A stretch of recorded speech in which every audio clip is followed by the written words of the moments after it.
You're watching a man step out of a car. Quebec suburb, May 14th, 2012. Quiet street, the kind of neighborhood where nothing ever happens. He opens his trunk, pulls out a cardboard box. Inside, $1 million in $20 bills. He's done this 100 times. He knows how to walk to a door like he belongs there. He knows how to keep his breathing steady, his hands loose, his eyes forward. He's built an entire life on looking unremarkable. But the house he's walking toward has 12 federal agents inside it. The moment he opens that box, flashbang grenades detonate. Officers swarm every entrance simultaneously. His face hits the dirt before he can process what's happening. Wrists zip-tied, boots on his shoulders. Someone is reading him charges, counterfeiting at industrial scale. A Secret Service agent crouches down, gets close enough that Frank can feel the breath on his ear.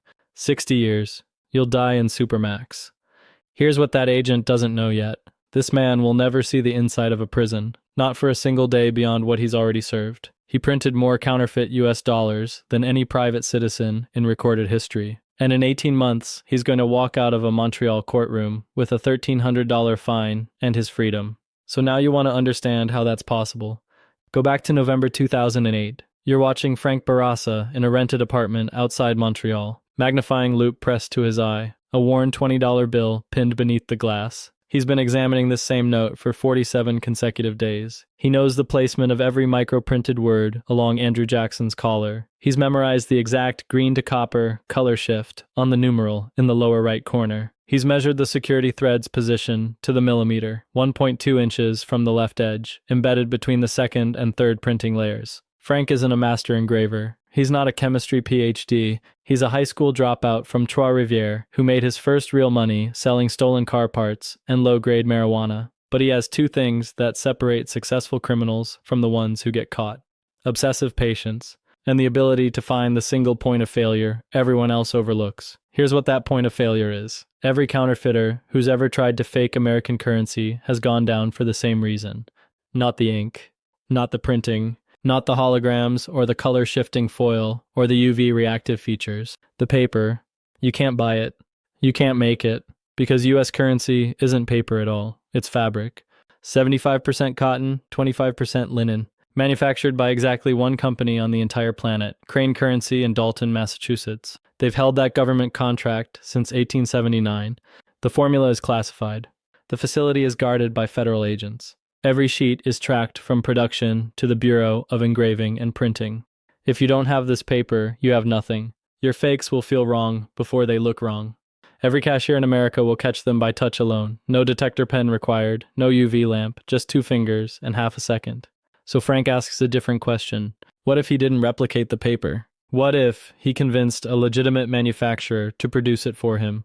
Kimi Career, this is where you start to understand who Frank Barasa actually is. Because that plan sounds insane. And he pursues it anyway, methodically, patiently, for months. Currency-grade cotton linen stock isn't exclusively American. Central banks worldwide use similar material. Dozens of specialty mills produce it legally under government contract. If Frank can pose as a credible corporate buyer with a convincing cover story, he might be able to social engineer his way to the one ingredient that makes counterfeiting impossible. He spends December and January cold calling paper mills across Europe. His alias is Jackson Maxwell, procurement director for Keystone Investments Limited. The pitch: his firm is issuing high-security corporate bonds and needs premium rag paper with embedded anti-counterfeiting features, technical enough to sound legitimate, vague enough to avoid obvious red flags. The first 23 mills hang up within minutes. Some laugh. A few threaten to contact authorities. Frank recalibrates. He builds a professional website for Keystone Investments, registers a callback number in London, has letterhead printed. Then he starts calling Switzerland. On February 3rd, 2009, a small Swiss company called Artos says yes. Frank can barely keep his voice steady. He thanks them professionally, promises to send specifications, and hangs up. Then he doesn't sleep for 2 days. Watch how he does this next part.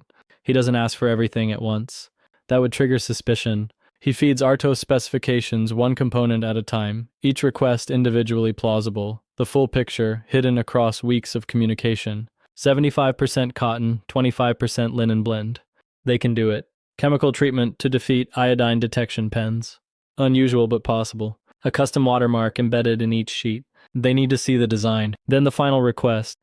A polymer security thread woven into the paper, microprinted with text reading USA 22. Frank tells them it represents the bond denomination. Artos agrees. They quote $35,000 for the custom watermark cylinder, manufactured by a German firm and shipped to their facility. Frank wires the money through a maze of shell companies without hesitation. He is so close. One suspicious employee, one compliance officer asking the wrong question, one moment of scrutiny that goes a beat too long. Any of it ends everything, not with a negotiated deal, but with Frank in handcuffs before the paper ever ships. He holds the operation together through sheer force of will. By September 2009, Artos is ready to produce. Frank places his order, enough paper to print $250 million. His entire operation's output committed in a single purchase. The invoice comes to $50,000. It's every dollar he's saved and stolen over 15 years. If the shipment arrives safely, he becomes the most prolific counterfeiter in American history. If customs opens the container, he spends the next 3 decades in federal prison. The shipment leaves Switzerland in November 2009. 5 pallets. Destination, Montreal. Now you hold your breath with him. December 7, 2009. Port of Montreal. Frank is watching from a parking structure 300 meters away, binoculars shaking in his hands. Somewhere in that maze of stacked metal containers is his future. 5 pallets of specialty bond paper, packed in unmarked crates, cleared through customs under a falsified commercial invoice. Customs can inspect any container they want. No warrant required. No probable cause. Just random selection. And Frank's entire future is sitting in a box labeled specialty paper product, waiting to be examined. If an inspector cuts the seal and pulls out a single sheet, they'll feel the texture immediately. They'll hold it to the light and see Andrew Jackson's face staring back at them. For 3 days leading up to this moment, Frank and 2 associates conducted counter-surveillance in shifts, memorizing patrol patterns, identifying which inspectors worked which zones, noting how long spot checks typically took. They mapped 3 separate escape routes from the port, prepared a cover story. A story that wouldn't hold up for 10 minutes under real scrutiny, but might buy enough time to disappear. None of it matters if someone actually opens the box. The container clears without inspection. Frank doesn't celebrate. He doesn't breathe until the truck carrying his paper is 40 kilometers from the port, winding through back roads toward a rented warehouse in Trois-Rivières. Even then, he waits. He leaves the container untouched for 4 days, driving past the warehouse at irregular intervals, scanning for surveillance teams. Only when he's certain no one is watching does he cut the seal. The paper looks ordinary. Off-white sheets, unprinted, unremarkable, but the moment Frank touches it, he knows. The texture is perfect, grainy, firm, nothing like commercial stock. He holds a sheet to the light. Andrew Jackson's face materializes in the fiber, ghostly, precise. A polymer thread runs vertically through the paper. USA 20, repeating in microscopic text. He snaps the sheet between his hands. The sound is identical to real currency. A legitimate Swiss paper mill has just manufactured U.S. banknote stock for a private citizen. No one in law enforcement has any idea it exists. Now Frank needs to paint the canvas. January 2010. He finds an abandoned barn on a 40-acre farm outside Trois-Rivières. He pays in cash, registers the property under a false name. Inside, he builds something that has never existed outside of a government facility, a private counterfeiting operation capable of industrial-scale production. The centerpiece is a 4-color Heidelberg offset press, the same type used by legitimate currency printers worldwide. Frank bought it secondhand from a bankrupt print shop for $125,000 cash. It weighs 6 tons. Moving it required a flatbed truck, a rented crane, and 4 men who thought they were relocating equipment for a packaging company. Alongside the Heidelberg, he installs industrial dryers, precision cutting machines, UV curing stations, and a custom stamping apparatus for applying color-shifting foil. He sources specialty inks from suppliers across 3 continents, color-shifting metallics, UV-reactive compounds, the exact gray-green formulation used by the Bureau of Engraving and Printing. Total investment, $300,000. He is completely, irreversibly all in. But Frank has a problem. He can buy the equipment. He cannot operate it. Offset printing at this level requires years of training. Color calibration alone takes months to master. One wrong setting, and the output looks obviously fake, the kind of obvious that gets you 20 years, not 60. So Frank does what he always does. He finds someone who can be bought. Through underworld connections, he recruits a skilled press operator, a man who ran a legitimate print shop before serving time for an unrelated crime. This man becomes Frank's technical director, teaching him ink density, plate alignment, and the thousand small details that separate amateur fakes from supernotes. The first test runs are disasters. Colors too saturated. Registration off by fractions of a millimeter. Security features misaligned.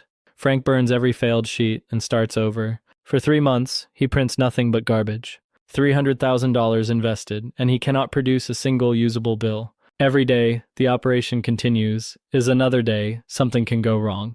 A neighbor asking too many questions. A supplier getting suspicious. A random traffic stop that leads somewhere it shouldn't. Frank is bleeding money he doesn't have, waiting for a breakthrough that might never come. Then in April 2010, the Heidelberg produces its first perfect $20 bill. Frank holds it next to a genuine note. He cannot tell the difference. Neither can the UV lamp. Neither can the iodine pen. Neither can the magnifying loupe he uses to check the microprinting. The watermark is flawless. The color-shifting ink transitions from copper to green at exactly the right angle. The paper snaps correctly. The weight is identical. He runs it through every detection test he can find. It passes every single one. By December 2010, Frank has printed 12.5 million counterfeit 20s. $250 million face value. Filling 47 wooden crates stacked in a secondary barn on the same property. More fake American currency than the Secret Service has seized in any single operation in their 155-year history. And here's what makes Frank different from every counterfeiter who came before him. He doesn't spend a single bill. He sells them. This is the gap between amateurs and professionals. Amateurs pass fake bills one at a time, $20 at a gas station, $50 at a restaurant, and get caught within weeks because cameras, witnesses, and serial number tracking create an evidence trail that leads directly back to them. Professionals become wholesalers. Frank's rate, 30 cents on the dollar. For every million in fake 20s, he collects 300,000 in real currency.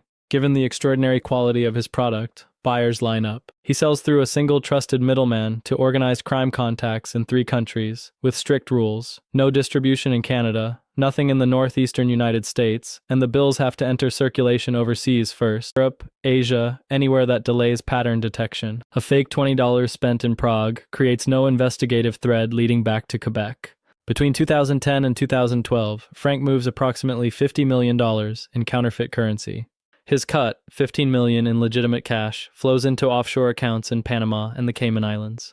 He buys nothing flashy, keeps the same apartment, drives the same truck. The only visible change in his lifestyle is that he stops selling marijuana. Why risk a drug charge when you're sitting on millions? Here's where it starts to unravel. March 2012. A bank teller in Las Vegas notices something strange. 11 $20 bills in a single deposit share identical serial numbers. These aren't Frank's bills. He never duplicated serial numbers, never. But someone in his distribution chain has been running their own copies from his originals, and they've made the one mistake Frank spent years avoiding. The Secret Service opens a formal investigation. They call it Operation Sunset. Initially, analysts assume they're looking at a foreign government operation. North Korea, maybe. Iran. The quality of the bills is too high for any known criminal enterprise. These aren't basement fakes. These are supernotes, the kind of counterfeits that require state-level resources to produce. Then Canadian authorities seize a batch of identical 20s in a drug raid near Montreal. The connection to a known mob associate points the investigation north. Quietly, the Secret Service establishes a joint task force with the Royal Canadian Mounted Police. They begin tracking distribution patterns, flipping low-level couriers, mapping the money's path backward toward its source. By late 2012, they know a major counterfeiting operation is running somewhere in Quebec. They know it's producing millions in fake US 20s. They just don't know who. And one of Frank's 3 wholesale buyers has just been arrested on unrelated charges and is now making a decision about the price of his freedom. 14th, 2012.